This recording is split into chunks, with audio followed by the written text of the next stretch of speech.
கிறிஸ்துவுக்குள் பிரியமானவர்களே, ஆண்டவரும் அருமையரட்சகருமாகிய இயேசு கிறிஸ்துவின் இனிய நாமத்தில் உங்களை சந்திப்பதில் நான் மிகவும் மகிழ்ச்சி அடைகிறேன். ஆண்டவர் தாமே இந்த மன மகிழ்ச்சி நாளிலே உங்கள் ஒவ்வொருவரையும் ஆசீர்வதிப்பாராக. உங்கள் ஒவ்வொருவருக்கும் ஆண்டுடைய கிருபையானது அதிகமாய் வெளிப்படுவதாக. விசேஷமாய் இந்த சோதனை நாட்களிலே கர்த்தர் உங்களுக்கு நம்பிக்கையும் தைரியத்தையும் நிறைவாய் தந்தருளுவாராக. இந்த நாளிலே கர்த்தருடைய வார்த்தைக்கு நேராய் நம்முடைய சிந்தைகளை திருப்புவோம். வேத புஸ்தகத்திலே திருப்பிக் கொள்ளுங்கள்.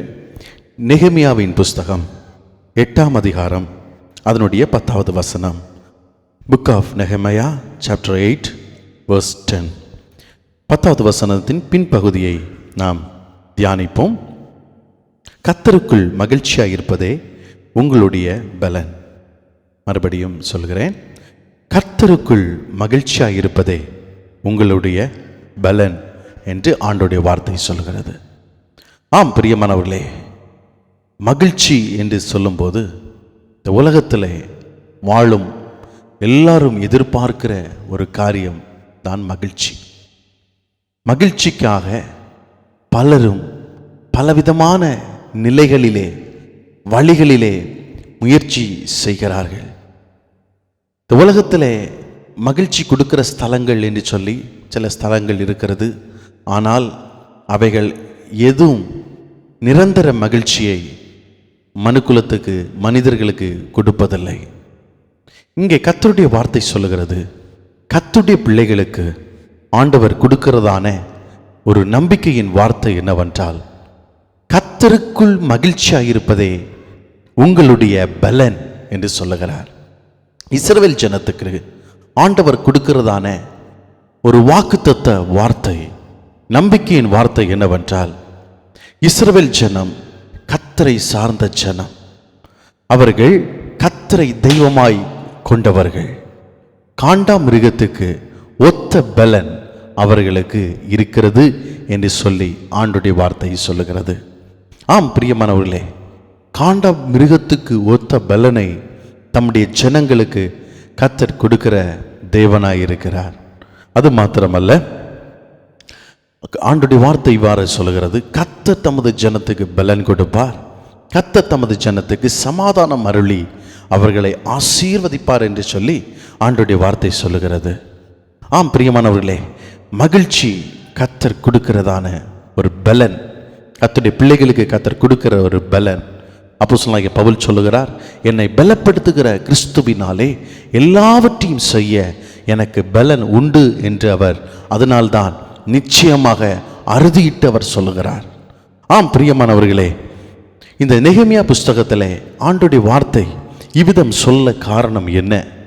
நம்முடைய வாழ்க்கையில் கர்த்தருக்குள் உண்டான அந்த மகிழ்ச்சியை நாம் எவ்விதம் பெற்றுக்கொள்வது என்பதை குறித்து 1-2 காரியங்களை ஆதாரமாகி நாம் இவைகளை சிந்திப்போம். அவ்வாறு நாம் சிந்திக்கையில் நெகேமியா தீர்க்கதரிசன புஸ்தகத்தின் பின்னணியை குறித்து சில காரியங்களை நாம் தியானிப்பது அது மிகவும் பிரயோஜனமாய் காணப்படும். நெகேமியா புஸ்தகத்தின் 1ஆம் அதிகாரத்தில் நாம் பார்க்கும்போது இங்கே ஆண்டவருடைய வார்த்தை இவ்விதமாக சொல்லுகிறது. 1ஆம் அதிகாரத்திலே இங்கே நெகேமியா தன்னுடைய ஒரு அனுபவத்தை சொல்லுகிறார். என்ன அனுபவம் என்றால், இந்த 2வது வசனம் இவ்வாறாக சொல்லுகிறது, என் சகோதரரில் ஒருவனாகிய ஆனானியும் வேறு சில மனுஷரும் யூதேயாவிலிருந்து வந்தார்கள். அவர்களிடத்தில் நான் சிறையிருப்பில் மீந்து தப்பின யூதரின் செய்தியையும் எருசலேமின் செய்தியையும் விசாரித்தேன். நன்றாய் கவனிக்க வேண்டும். யூதரின் செய்தியையும் எருசலேமின் செய்தியையும் அவர் விசாரிக்கிறார். விசாரிக்கையில் அவருக்கு கிடைத்ததான செய்தி அவர் எதிர்பார்த்த ஒரு நல்ல செய்தி அல்ல என்பதை நீங்கள் கவனித்து கேட்க வேண்டும். 3வது வசனம் இவ்வாறு சொல்லுகிறது, அதற்கு அவர்கள் சிறையிருப்பில் மீந்திருக்கிறவர்கள் அந்த தேசத்திலே மகா தீங்கையும் நிந்தையையும் அனுபவிக்கிறார்கள். எருசலேமின் அலங்கம் இடிக்கப்பட்டதும் அதன் வாசல்கள் அக்கினியால் சுட்டரிக்கப்பட்டதுமாய் கிடக்கிறது என்றார்கள். நன்றாய் கவனிக்க வேண்டும். எருசலேமின் அலங்கம் இடிக்கப்பட்டதும் அதன் வாசல்கள் அக்னியால் சுட்டரிக்கப்பட்டதுமாய் கிடக்கிறது என்றார்கள். பாருங்க, அவர் எதிர்பார்த்த நல்ல செய்தி அல்ல அவர் கேட்டது. அவர் கேட்ட செய்தி எருசலேமின் அலங்கம் இடிக்கப்பட்டது, அதன் வாசல்கள் சுட்டெரிக்கப்பட்டது, அக்னியினாலே சுட்டெரிக்கப்பட்டிருக்கிறது. பாருங்க, வாசல் இல்லாத இடிக்கப்பட்ட அலங்கமாய் காணப்படுகிற எருசலேமை குறித்து இங்கே அவர் கேள்விப்படுகிறார். பாருங்க, அவர் கேள்விப்பட்ட போது 4வது வசனம் இவ்வாறாக சொல்லுகிறது, இந்த வார்த்தைகளை கேட்டபோது நான் உட்கார்ந்து அழுது சில நாட்களாய் துக்கித்து உபவாசித்து மன்றாடி பரலோகத்தின் தேவனை நோக்கி, பாருங்க, அவர் விண்ணப்பம் செய்கிறார்.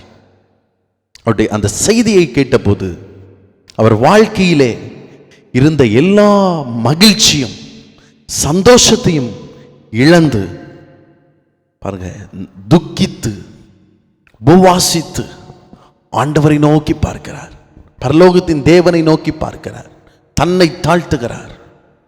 பிரியமானவர்களே, அதன் காரணமாக 2வது அதிகாரத்தில் 2வது வசனத்தை நாம் பார்ப்போமானால், ராஜாவுக்கு பணிவிடை செய்கிறதான இந்த நெகேமியாவுடைய முகத்தில் பாருங்க சந்தோஷம் மகிழ்ச்சி என்பது முற்றிலும் இழந்து போனதை ராஜா கவனிக்கிறார். 2வது வசனத்தில் அவர் இவ்விதம் கேட்கிறார், நீ துக்கமாய் இருக்கிறது என்ன? உனக்கு வியாதி இல்லையே?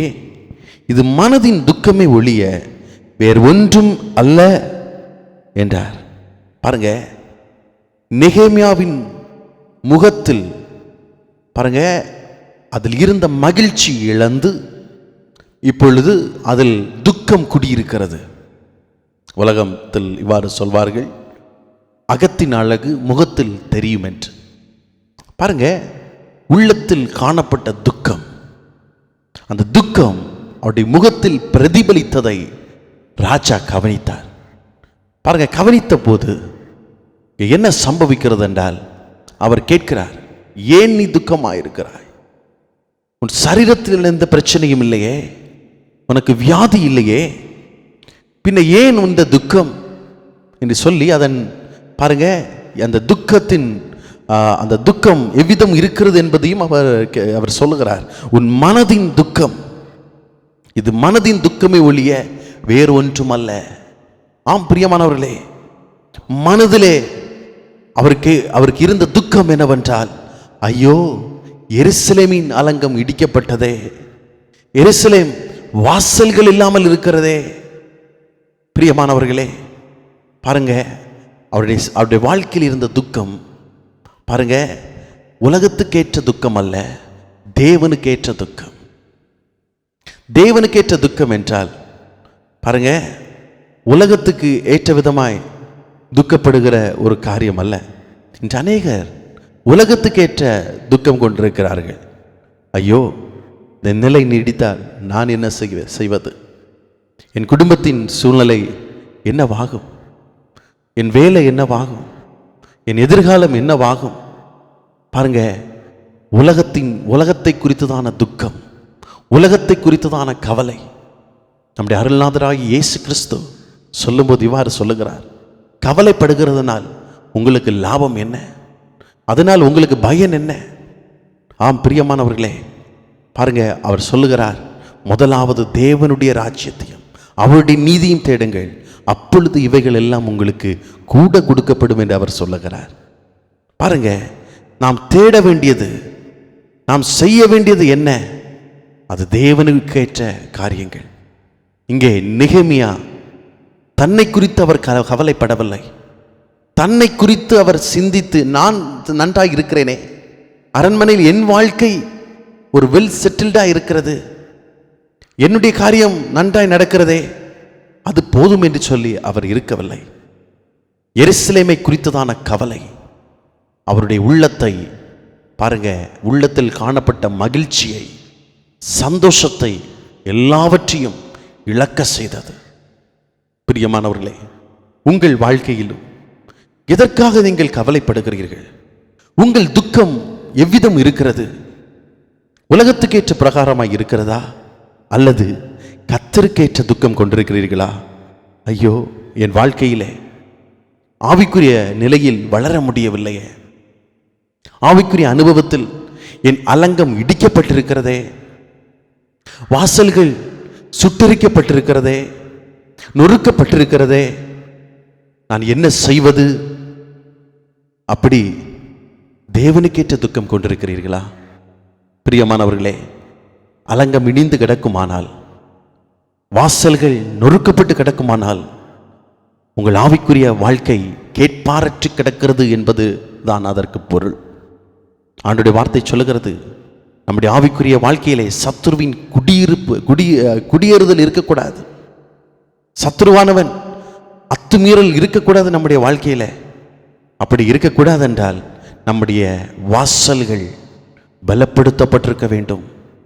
நம்முடைய வாசல்கள் பலப்பட்டு இருக்குமானால் சத்துருவின், பிரியமானவர்களே, தந்திரங்கள், சத்துருவின் எந்த கிரியைகளும் அதனுடைய உட்புகுதல் நம்முடைய வாழ்க்கையில் இராது. பாருங்க, இங்கே நெகேமியா ஆண்டவரை பார்த்து கதறுகிறார், அழுகிறார். இப்பொழுது ராஜா கேட்கிறார், நான் என்ன செய்ய வேண்டும் என்று சொல்லி கேட்டபோது ராஜாவிடத்திலிருந்து சில அனுகூலங்களை நெகேமியா பெறுகிறார். அது நிமித்தம் 3, 4, 5, 6 அதிகாரங்களை பார்க்கும்போது இங்கே இடிக்கப்பட்ட அலங்கத்தையும் அந்த வாசல்களையும் சரிப்படுத்துகிற அந்த வேலையை, அந்த பழுது பார்க்கிற அனுபவங்களை நெகேமியா ஆரம்பிக்கிறார். பலவிதமான எதிர்ப்புகள், பலவிதமான சதிகள், பலவிதமான துரோகங்கள், பலவிதமான சவால்களையும் சந்தித்து கடைசியாக ஆண்டவருடைய கிருபையுடன், ஆண்டவருடைய பலத்துடன் 7ஆம் அதிகாரத்தில் 1வது வசனத்தில் நாம் பார்க்கும்போது அங்கே இவ்விதம் சொல்கிறது, அலங்கம் கட்டி முடித்து கதவுகள் போடப்பட்டு வாசல் காவலாளரையும் பாடகரையும் லேவியரையும் ஏற்படுத்தின பின்பு என்று பாருங்க. இப்பொழுது எல்லாவற்றையும் செய்து முடிக்க ஆண்டவர் அவருக்கு கிருபை கொடுக்கிறார். ஆம் பிரியமானவர்களே, உங்கள் வாழ்க்கையில் தேவனுக்கேற்ற துக்கம் இருக்கிறதா? உங்கள் காரியத்தை செவ்வையென செய்ய ஆண்டவர் உங்களுக்கு துணை புரிவார். சவால்கள் இருக்கலாம், எதிர்ப்புகள் இருக்கலாம், பல துன்பங்கள் இருக்கலாம், பல துயரங்கள் கடந்து வரலாம். சத்துருவின் சவால்களை நீங்கள் சந்திக்க நேரிடலாம். பிரியமானவர்களே, கர்த்தர் உங்களோடு இருப்பார். அவருடைய துணை உங்களோடு இருக்கும்போது அனைத்தையும் முறியடித்து நீங்கள் வெற்றி சிறக்க ஆண்டவர் உங்களுக்கு கிருபை செய்வார். ஆம் பிரியமானவர்களே, இப்பொழுது 8ஆம் அதிகாரத்தில் வரும்போது அங்கே ஒரு டிரான்ஸ்ஃபர்மேஷன், ஒரு மாற்றம் ஏற்படுகிறது. என்ன மாற்றம் என்றால், ஜனங்கள் எல்லாரும் இப்பொழுது என்ன செய்கிறார்கள் என்றால், வீதியிலே ஒருமனப்பட்டு கூடி கர்த்தர் இஸ்ரவேலுக்கு கற்பித்த மோசையின் நியாயப்பிரமாண புஸ்தகத்தை கொண்டு வர வேண்டும் என்று வேதபாரனாகிய எஸ்ராவுக்கு சொன்னார்கள். இப்பொழுது ஜனங்கள் கர்த்தருடைய நியாயப்பிரமாணத்தை கொண்டு வரும்படி வேதபாரனாகிய எஸ்ராவிடம் இவர்கள் சொல்கிறார்கள். பாருங்க, ஆண்டவருடைய வார்த்தை சொல்லுகிறது, அவர்கள் ஒரு மனதாய் கூடி. நன்றாய் கவனிக்க வேண்டும்.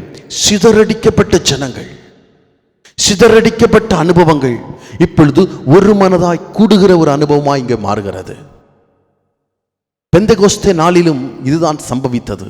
அப்போஸ்தலர் நடபடிகள் 2ஆம் அதிகாரம் 1 வசனத்தை நீங்கள் பார்க்கும்போது அங்கு சொல்லப்படுகிறது, பெந்தெகோஸ்தே என்னும் ஒரு நாள் வந்தபோது அவர்கள் எல்லாரும் ஒரு மனதாய் மேல் வீட்டறையில் கூடின போது அவர்கள் மத்தியில் வந்து இறங்கினார் பரிசுத்த ஆவியானவர்.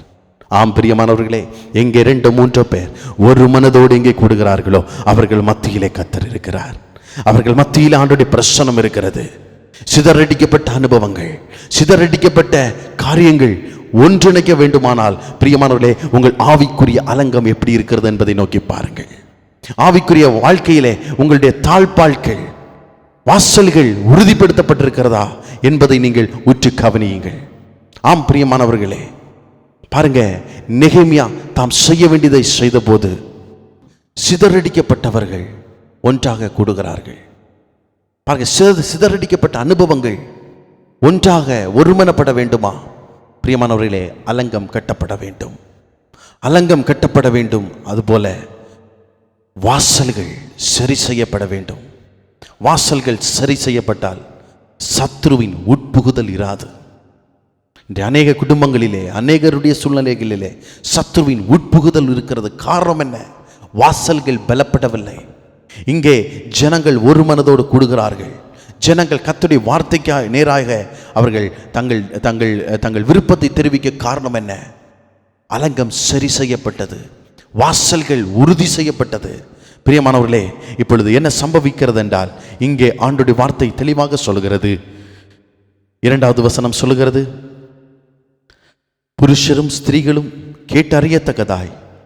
பாருங்க, ஆசாரியனாகிய எஸ்ரா நியாயப்பிரமாணத்தை சபைக்கு முன்பாக கொண்டு வருகிறார். 3வது வசனம் சொல்லுகிறது, அவர்கள் காலமே தொடங்கி மத்தியானம் மட்டும் புருஷரும் ஸ்திரீகளும் கேட்டறியத்தக்கதாய் மற்றவர்களுக்கு முன்பாக அதை வாசித்தான்.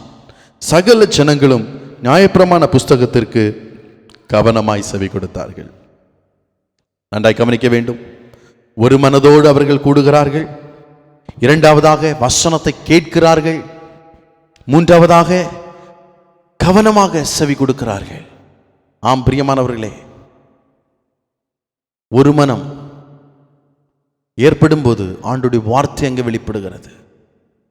இந்த ஆண்டவருடைய வார்த்தைக்கு பாருங்க, கேட்கப்படுகிற வார்த்தைக்கு ஜனங்கள் பாருங்க கவனமாய் செவி கொடுக்கிறார்கள். ஆம் பிரியமானவர்களே, ஒரு ரெஸ்பான்ஸ் பாருங்க, அவர்களுடைய ரெஸ்பான்ஸ் அங்கே வெளிப்படுகிறது, பதில் வெளிப்படுகிறது. அநேகர் இன்றைக்கு கேட்கிறார்கள், ஆனால் செவி கொடுக்க மனமில்லை. அதான் இயேசு சொன்னார், விதைக்கிறவன் ஒருவன் விதைக்கப்பட்டான். அவன் விதைத்த விதைகளில் சில விதைகள் வழி அருகே விழுந்தது, சில விதைகள் முட்கள் அருகே விழுந்தது, சில விதைகள் கற்பாறையில் விழுந்தது. ஆனால் நல்ல நிலத்தில் விழுந்த விதைதான் அது பாருங்க, அது 100 மேனி பலன் கொடுத்தது. ஆம் பிரியமானவர்களே, பாருங்க, கேட்கிறவர்கள் அநேகர் இருப்பார்கள், ஆனால் செவி கொடுக்கிறவர்களை தான் கர்த்தர் எதிர்பார்க்கிறார். கர்த்தர் அவர்களை தான் நோக்கி பார்க்கிறார். இப்பொழுது என்ன சம்பவிக்கிறது என்றால், செவி கொடுத்த ஜனங்கள், கவனமாய் செவி கொடுத்த ஜனங்கள், இப்பொழுது நாம் பார்க்கும்போது 8வது வசனம் 9வது வசனங்களை நாம் பார்க்கும்போது அவர்கள் கதறி அழுகிறார்கள். அவர்கள் இருதயம் உடைக்கப்படுகிறது, அவர்கள் இருதயங்கள் நொறுக்கப்படுகிறது. அவர்கள் கர்த்தருக்கு நேராய் தங்கள் வாழ்க்கையை அர்ப்பணிக்கிறார்கள். பாருங்க, தங்கள் வாழ்க்கை உடைக்கப்பட்ட போது, நொறுக்கப்பட்ட போது அவர்கள் கதறி அழுது ஆண்டவருக்காய் தங்கள் வாழ்க்கையை சமர்ப்பிக்கும் போது சொல்லப்படுகிற வார்த்தை, கர்த்தருக்குள் மகிழ்ச்சியாக இருப்பதே உங்களுடைய பலன் என்ற இந்த வார்த்தை அங்கே வெளிப்படுகிறது. ஆம் பிரியமானவர்களே, இதற்கு பேர் தான் எழுப்புதல். எங்கே மனம் உடைக்கப்படுகிறதோ, எங்கே இருதயங்கள் கர்த்தரண்டை திருப்பப்படுகிறதோ, எங்கே இருதயம் உடைக்கப்படுகிறதோ, நொறுக்கப்பட்டு தாழ்த்தப்படுகிறதோ, அங்கேதான் ஒரு எழுப்புதல் உண்டாகுகிறது. ஆம் பிரியமானவர்களே, இங்கே அவர்களுக்கு சொல்லப்பட்ட ஒரு வார்த்தை தான், கர்த்தருக்குள் மகிழ்ச்சியாக இருப்பதே உங்களுடைய பலன். வெறுமனே ஆண்டவருடைய வார்த்தை சொல்லவில்லை. பிரியமானவர்களே, ஆண்டவருடைய வார்த்தையில் நாம் பார்க்கும்போது ஏசாயா 35ஆம் அதிகாரம் அதனுடைய 10வது வசனம் மற்றும் 51ஆம் அதிகாரம் 11வது வசனம் இவ்விதம் சொல்கிறது, கர்த்தரால் மீட்கப்பட்டவர்கள் திரும்பி ஆனந்த களிப்புடன் பாடி சியோனுக்கு வருவார்கள். நித்திய மகிழ்ச்சி அவர்கள் தலைமையில் இருக்கும். சந்தோஷமும் மகிழ்ச்சியும் அடைவார்கள். சஞ்சலமும் தவிப்பும் ஓடி போகும். நன்றாய் கவனிக்க வேண்டும். மீட்கப்பட்டவர்கள், கர்த்தரால் மீட்கப்பட்டவர்களுக்கு நித்திய மகிழ்ச்சியை கர்த்தர் கொடுக்கிறார். ஆம் பிரியமானவர்களே, மீட்கப்பட்டவர்கள், இந்த மீட்பு எப்படி உண்டாகிறது? இயேசு கிறிஸ்துவினால் உண்டாகிறது. இயேசு கிறிஸ்துவின் கல்வாரி சிலுவை மரணத்தால் உண்டாகிறது. ஒருவேளை நீங்கள் மீட்கப்படாதவர்களாக இருந்தால், மீட்பை குறித்த சிந்தை உங்களுக்கு இல்லை என்றால், இன்றைக்கே நீங்கள் ஆண்டவருடைய சமூகத்தில் கர்த்தராகிய இயேசு கிறிஸ்து நமக்காய் கல்வாரி சிலுவையிலே செய்து முடித்த அந்த மீட்பை நோக்கி பார்ப்பீர்களானால், பிரியமானவர்களே, அவர் கல்வாரி சிலுவையிலே சிந்தின அந்த இரத்தம், அவருடைய பாடு மரணம் உங்களுக்கு ஒரு மீட்பை கொடுக்கிறது. ஆம், நாம் அடிக்கப்பட வேண்டிய இடத்தில், நாம் தண்டனைகளை ஆக்கினை தீர்ப்பை அடைய வேண்டிய இடத்தில் அவர் நமக்காக கல்வாரி சிலுவையிலே மரித்தார். அவருடைய கல்வாரி சிலுவையின் இரத்தம், அவர் சிலுவையில் சிந்தின இரத்தம் நமக்கு ஒரு மீட்பை உண்டு பண்ணினது. ஆம் பிரியமானவர்களே, அந்த மீட்பு நமக்கு ஒரு மகிழ்ச்சி கொடுக்கும். பாவ வாழ்க்கையில் பாவத்தில் கிடைக்காத ஒரு சந்தோஷம், மகிழ்ச்சி பாருங்க இந்த பரிசுத்தம் நமக்கு கொடுக்கும், இந்த மீட்பு நமக்கு கொடுக்கும். ஆகவே கர்த்தரால் மீட்கப்பட்டவர்களுக்கு தான் ஆண்டவர் அந்த அனுபவங்களை கொடுக்கிறார். இந்த மீட்பு நன்றாய் நீங்கள் கவனிக்க வேண்டும். இரண்டாவதாக, இந்த மீட்பு உலகத்தால் கிடைக்கிறது அல்ல, உலகத்தால் கொடுக்கக்கூடிய ஒரு மீட்பு அல்ல. இது வேத புஸ்தகத்திலே ஆபகுக் என்று சொல்லுகிற ஒரு புஸ்தகம் இருக்கிறது.